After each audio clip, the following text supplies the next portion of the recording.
দেখাতে পারেননি সেটাই করে দেখাতে চলেছে বাংলার ফুটবলের ভরপুত্র। এই শতকের প্রথম ফুটবলার হিসেবে অনন্য এক কীর্তির সামনে দাঁড়িয়ে আছেন হামজা চৌধুরী। এক পরিসংখ্যান বলছে মেসি, রোনালদো, ফিলিপ লামদের ছাড়িয়ে যেতে চলেছে হামজা, আর এ নিয়ে থাকছে বড় এক চমক। ইংলিশ ফুটবলের রঙিন আলো থেকে শুরু করে বাংলার অন্ধকার মাঠেও তিনি হয়ে উঠেছেন এক কবিতা, যে কবিতার প্রতিটি শব্দ আমাকে আপনাকে স্বপ্ন দেখায়। ওমর হতে চলা সেই কবিতার নাম হামজা দেওয়ান চৌধুরী।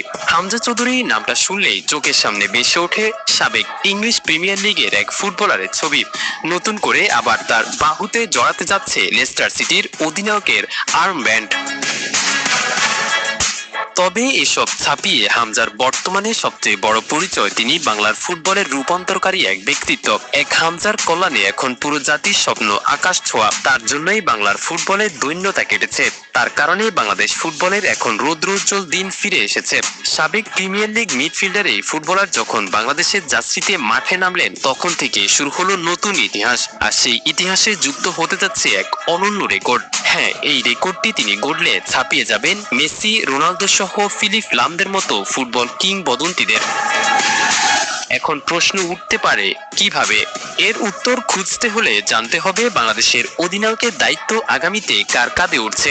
যদিও এখনো জামাল ভুঁইয়া বাংলাদেশের স্থায়ী অধিনায়ক নন, আর পরিসংখ্যান বলছে সবশেষ 3 ম্যাচে জামাল মোটে খেলেছেন 45 মিনিট। অর্থাৎ বাংলাদেশ দলের জন্য এখন নতুন অধিনায়ক ভাবার সময় এসেছে, আর সেই নতুন অধিনায়ক হওয়ার দৌড়ে সবার উপরে আছেন হামজা চৌধুরী।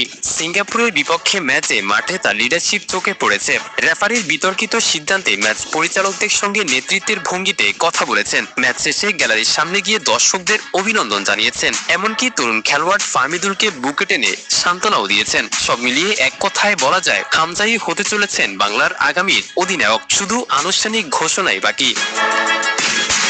এবার আসা যাক আসল চমকে। ধরা যাক আগামী 10 ম্যাচ পর তার কাঁধে উঠেছে অধিনায়কের দায়িত্ব, তাহলে তিনি গড়বেন এক অনন্য রেকর্ড। কারণ ফিফা স্বীকৃত আন্তর্জাতিক টুর্নামেন্টে অংশগ্রহণকারী দেশগুলোর মধ্যে সবচেয়ে কম ম্যাচ খেলে অধিনায়ক হওয়ার নজির গড়েছেন পাওলো মালদিনি 22তম ম্যাচে। এরপর আছেন রিও ফার্ডিন্যান্ড, যিনি অধিনায়ক হয়েছেন 23তম ম্যাচে। এরপর আছেন ফিলিপ লাম, যার লেগেছে 29তম ম্যাচ। অন্যদিকে রোনালদোর লেগেছে 42 ম্যাচ, আর মেসি লেগেছে 88টি আন্তর্জাতিক ম্যাচ অধিনায়ক হতে। আর হামজা যদি নিজের মাত্র 13তম ম্যাচে অধিনায়ক হন, তাহলে তিনি হবেন 2000 সালের পর ফিফা স্বীকৃত টুর্নামেন্ট খেলা দেশগুলোর মধ্যে সবচেয়ে কম ম্যাচ খেলে অধিনায়ক হওয়া ফুটবলার। তবে 13 নয়, সংখ্যাটা আরো কমতে পারে যদি দ্রুতই বাফুফে তার কাঁধে দায়িত্ব তুলে দেয়।